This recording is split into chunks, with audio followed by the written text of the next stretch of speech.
আসসালামু আলাইকুম and welcome to football weekly analysis episode 2। আজকে আমরা কথা বলবো হলো গতকালকে রাতে হয়ে যাওয়া Manchester United versus Arsenal match, যেখানে আর্সেনাল 1-0 গোলে ম্যাচটা জিতেছে। ইউনাইটেডের ঘরের মাঠে খেলা ছিল। আম, নতুন মৌসুমে ঘরের মাঠে ইউনাইটেড আবারও সেই পরাজয় দিয়ে শুরু করলো রুবেন আমোরিমের ম্যানচেস্টার ইউনাইটেড। সামারিতে যদি আমরা যাই ম্যাচটাতে আসলে কি হয়েছে, আমার কাছে প্রথম থেকেই যেটা মনে হয়েছে যে so many transitions happened and so many set piece. মানে ট্রানজিশন কখন হয়? যখন আপনার পাসিং অ্যাকুরেসি খুব একটা ভালো হয় না, তখন ট্রানজিশন বেশি হওয়ার চান্স থাকে। আর সেট পিস হচ্ছে কখন? যখন চান্সেস বেশি থাকে, অর্থাৎ যখন আপনি প্রচুর পরিমাণে ফাউল করছেন, তখন আসলে সেট পিসের সংখ্যাটা, ফ্রি কিকের সংখ্যাটা বেড়ে যায়। সো প্রথম 20 মিনিটে প্রচুর পরিমাণে ট্রানজিশন হয়েছে, দুই দলই প্রচুর বল লস করেছে এবং একই সাথে প্রচুর পরিমাণে ফাউল হয়েছে, সেট পিস হয়েছে। আর এটা হওয়ার অন্যতম আরেকটা কারণ ছিল যে ফাইনাল থার্ডে দুই দলই আসলে খুব মনে হচ্ছিল যে ল্যাক অফ কোয়ালিটির অভাবে ফিনিশিং থার্ডে গিয়ে তারা অলওয়েজ বল লুজ করছে বা ভালো ফিনিশ করতে পারছে না। সো আমার কাছে মনে হচ্ছে এটাই একটা বড় রকমের সামারি ছিল। Too many transitions, too many set pieces and lack of quality in the final third for both teams. তো আমরা যদি এখন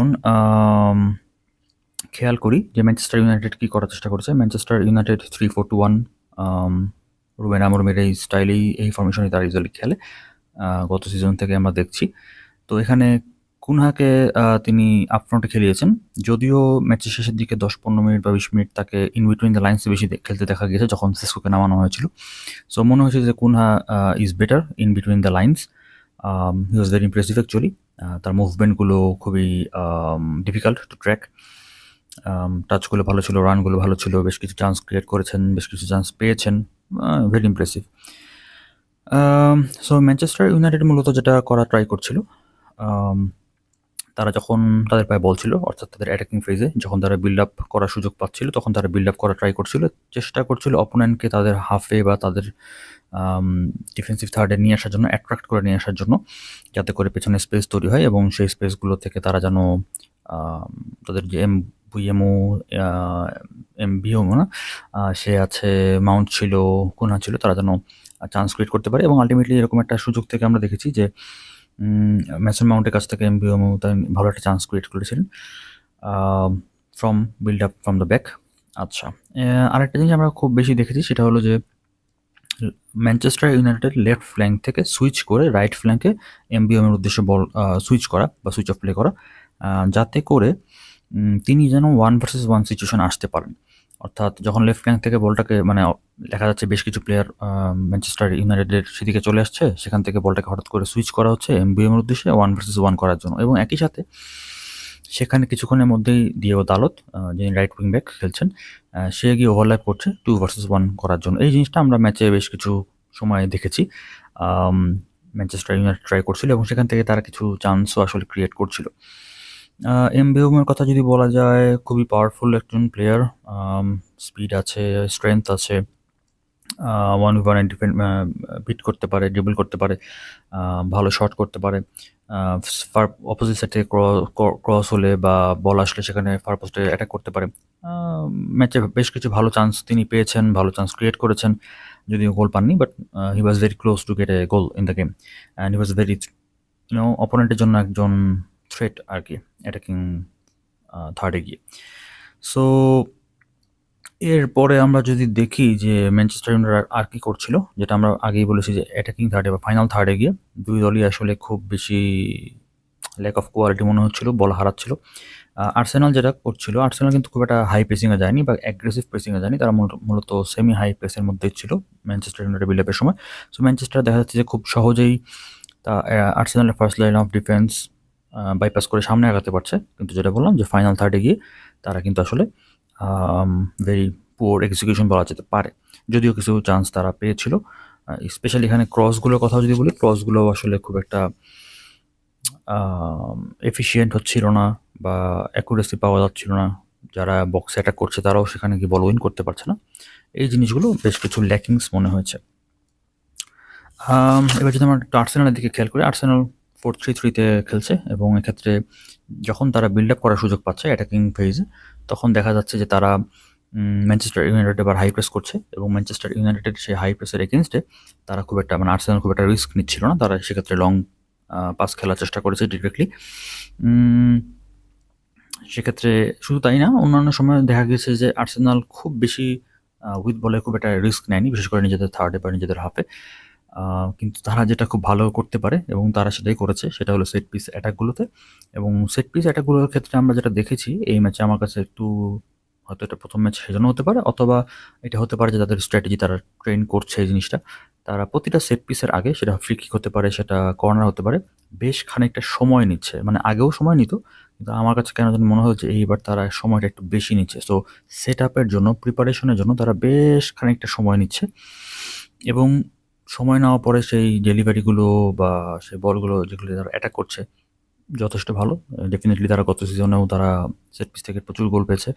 এই সিজনেও প্রথম ম্যাচেই তারা যে একমাত্র গোলটা করলো সেটা তারা সেট পিস থেকেই করলো। 13 মিনিটের দিকে সম্ভবত গোলটা করলো কর্নার থেকে। কালাফিওরি গোল করেছেন। যদিও গোলকিপারের ডেফিনিটলি আরেকটু বেটার করার সুযোগ ছিল, বাট স্টিল ওই জায়গাটাতে আর্সেনাল যেটা করে যে তাদের অনেকগুলো প্লেয়ার আসলে গোলকিপারের সামনে গিয়ে মানে তার মুভমেন্টটাকে ব্লক করে দেয়। সো 6 ইয়ার্সের ভিতরেও যখন বল আসছে তখন গোলকিপার আসলে সহজে গিয়ে সেই বলটাকে গ্রিপ করা বা পাঞ্চ করা বা ক্লিয়ার করা কোনোভাবে সে রিচ করতে পারছে না। সো তার মুভমেন্টটা আসলে ব্লক করে দেওয়া হচ্ছে, যেটা আর্সেনাল খুব ভালোভাবেই করে। এই ম্যাচেও করেছে এবং সেখান থেকে তারা প্রথম গোলটা করে পেয়েছে। সো অ্যাকচুয়ালি এই একটা গোলই হয়েছে এই ম্যাচে এবং সেই গোলটা এই ম্যাচের ডিফারেন্স করে দিয়েছে। আরেকটা যদি সামারিতে যদি পয়েন্ট হিসেবে বলি, যে আমার কাছে মনে হচ্ছে এই ম্যাচটা খুবই ডিফিকাল্ট ছিল ফিজিক্যালি দুই টিমের জন্যই। Both teams were very strong, powerful, physical. প্রচুর পরিমাণে ফাউল হয়েছে এই ম্যাচে, বাট কিছু কিছু ক্ষেত্রে রেফারি আসলে অ্যালাউ করেছে। আদারওয়াইজ রেফারি যদি অ্যালাউ না করতো তাহলে খেলাতে প্রচুর পরিমাণে স্টপেজ হতো, মানে খেলাটা খালি ফাউলই হতো, ফ্রি কিকই হতো, এরকমই চলছিল। সো রেফারি অনেক ক্ষেত্রে এটাকে অ্যালাউ করেছে, তো অনেকগুলো ফাউলে দেখা গিয়েছে যে কার্ড হয়নি। সো কিছুটা রেফারি খেলার টেম্পো বা বুঝতে পেরে আমার কাছে মনে হচ্ছে রেফারি খেলাটাকে কন্টিনিউ রাখতে চেয়েছেন। দ্যাট ইজ ওয়াই অন্যান্য ম্যাচে হয়তো এগুলো ফাউল হতো বা কার্ড হতো, সেটা হয়তো এই ম্যাচে তিনি অ্যাভয়েড করে গিয়েছেন বা অ্যালাউ করে দিয়েছেন। But at the end both teams আসলে ফাইনাল থার্ডে গিয়ে ফিনিশিংয়ে গিয়ে বেশ কিছু মানে ফিনিশিংয়ের কোয়ালিটি, ল্যাক অফ কোয়ালিটি মনে হচ্ছে। এটা হতে পারে প্রথম ম্যাচের জন্য, এটা হতে পারে যে কোয়ালিটি প্লেয়ারের যদি অভাব থাকে তাহলে সেটাও হতে পারে। সেটা আমরা সময়ের সাথে সাথে দেখতে পারবো। খেলা যত আগাবে তত দেখা যাবে যে আসলে কি প্লেয়ারদের কোয়ালিটি কমে যাচ্ছে নাকি আসলে তারা এই ম্যাচে হয়নি, সময়ের সাথে সাথে এটা ইমপ্রুভ হবে, সেটা সময়ের সাথে সাথেই আমরা দেখতে পারবো। যে জিনিসটা বলছিলাম যে ল্যাক অফ কোয়ালিটির মধ্যে পাসিং অ্যাকুরেসি খুব কম ছিল। প্রথম 20 মিনিটে খুবই কম ছিল। পরের দিকে গিয়ে যখন দুই টিমে কিছুটা সেট ব্যাক করে কিছুটা রিল্যাক্সে খেলতে দিয়েছে অপোনেন্টকে, তখন কিছু পাসিং অ্যাকুরেসি বেড়েছে। ক্রসিং অ্যাকুরেসি যদি বলি, ফাইনাল থার্ডের ক্রসিং অ্যাকুরেসি দুই টিমের জন্য খুবই কম, 18% এবং 20%। মানে 5টা ক্রস করলে একটা অ্যাকুরেট হয়েছে, ব্যাপারটা অনেকটা এরকম। তো সেক্ষেত্রে ক্রসিং অ্যাকুরেসির ক্ষেত্রে আরেকটা ইম্পর্টেন্ট হলো, ক্রস ভালো হলেও যদি আপনি সে বলটা উইন করতে না পারেন, অর্থাৎ বক্সের যদি মুভমেন্টটা যদি আপনার প্রপার না হয়, ইন দ্যাট কেস সেটাও ইনঅ্যাকুরেট হয়ে যাবে আলটিমেটলি। সো ক্রসিং অ্যাকুরেসিটাও যেমন কোয়েশ্চেন করার মতো, আবার একই সাথে বক্সে যারা মুভমেন্ট করছে তাদের মুভমেন্টগুলো কিছুটা কোয়েশ্চেনেবল বলা যেতে পারে এই ম্যাচে। সো ডেফিনেটলি দুই টিমের জন্য যদি তারা পরবর্তীতে ক্রস অ্যাটেম্প করে তাদের খেলার স্ট্র্যাটেজি অনুযায়ী ডেফিনেটলি জায়গায় তাদের ইমপ্রুভ করতে হবে। আরেকটা জিনিস হলো পাসিং অ্যাকুরেসির কথা বলছিলাম। ধরেন যে রাইট উইংয়ের কাছে বল গিয়েছে, এখন তিনি ওয়েট করছেন যে রাইট ব্যাক ওভারল্যাপ করবে। এটা দুই টিমের ক্ষেত্রে হয়েছে। তো রাইট ব্যাক ওভারল্যাপ করে আসছে, 2 ভার্সেস 1 সিচুয়েশন তৈরি হয়েছে। এখন রাইট উইংয়ের পায়ে যে বল ছিল, সে যে রাইট ব্যাকে বলটা পাস করলো, দেখা গেল যে পাসের ওয়েটটা এত বেশি, এত সামনে চলে গিয়েছে বা এত বেশি পাশে চলে গিয়েছে। সো মানে তখন রাইট ব্যাকের যে ওভারল্যাপ করেছে তার পক্ষে প্রথম টাচেই দেখা যাচ্ছে ক্রস করা যাচ্ছে না, তাকে বলটা রিসিভ করতে হচ্ছে, থামাতে হচ্ছে। সো এই জিনিসগুলো দুই টিমেরই আসলে রাইট ফ্ল্যাঙ্কে বেশ কয়েকবার দেখা হয়েছে আমাদের। আর্সেনাল এবং ম্যানচেস্টার ইউনাইটেড বোথ টিমের রাইট উইং, রাইট ব্যাক তাদের এই জিনিসটা ফেস করতে হয়েছে।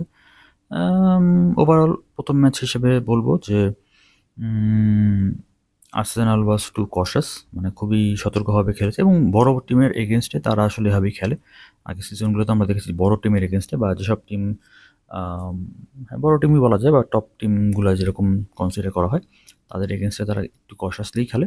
এই ম্যাচে তাদের অ্যাপ্রোচটা সেরকম ছিল এবং বিশেষ করে প্রথম 15 মিনিটের মধ্যে গোল পেয়ে যাওয়াতে তারা আর একটু বেশি কশাস ছিল।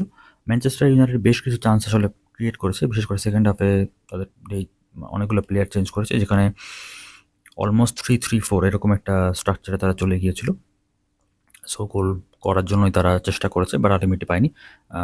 ভেরি ক্লোজ সিচুয়েশন ছিল যেখানে তারা আসলে গোল পেতে পারতো। দোরগুর একটা শট বারে লেগেছে, এমবুয়েমের একটা শট গোলকিপার ভালো সেভ করেছে। সো এই ধরনের অনেকগুলো চান্স আসলে ছিল। আম, হতাশার কিছু নাই ম্যানচেস্টার ইউনাইটেডের জন্য, তবে ওভারঅল সতর্ক থাকার যথেষ্ট সুযোগ আছে। কারণ যদি তাদের টিম বন্ডিংটা প্রপারলি গ্রো না করে, তাদের মধ্যকার বিলিফটা যদি গ্রো না করে, তাহলে ডেফিনেটলি তাদেরকে আবারও সাফার করতে হবে। যদি তারা টিম বন্ডিংটা বা টিমের মধ্যকার এই বিলিফটা যদি গ্রো করাতে পারে সময়ের সাথে সাথে, they have some good players to be honest, no doubt. Attacking ফেজে বা অ্যাটাকিং থার্ডে বা অ্যাটাকিং প্লেয়ারদের মধ্যে তাদের বেশ কিছু ভালো পাওয়ারফুল মানে স্ট্রং প্লেয়ার রয়েছে যারা কিনা ডিফেন্স মেক করতে পারে। So they need to play as a team, as a group, and they need to believe it. তাহলে আমার মনে হয় যে তারা ভালো করার যথেষ্ট সুযোগ রাখেই। সো এই ছিল আমাদের আজকের ফুটবল উইকলির এপিসোড 2। একটা উইকে আমরা আসলে দুটো ম্যাচই দেখার সুযোগ পেয়েছি, বার্সেলোনা লা লিগাতে বার্সেলোনা ম্যাচটা, আর ইপিএলে ম্যানচেস্টার এবং আর্সেনালের ম্যাচটা দেখার সুযোগ হচ্ছে। নেক্সট উইকে কোন ম্যাচ দেখা যায় সেটা আমরা দেখব, যে কোন ম্যাচটা দেখা যায়। বড় ম্যাচ থাকলে সেই ম্যাচটা দেখে আমরা আবারও চেষ্টা করব আমাদের একটা অ্যানালিসিস ভিডিও করার জন্য। সেই পর্যন্ত সবাই ভালো থাকবেন। আসসালামু আলাইকুম।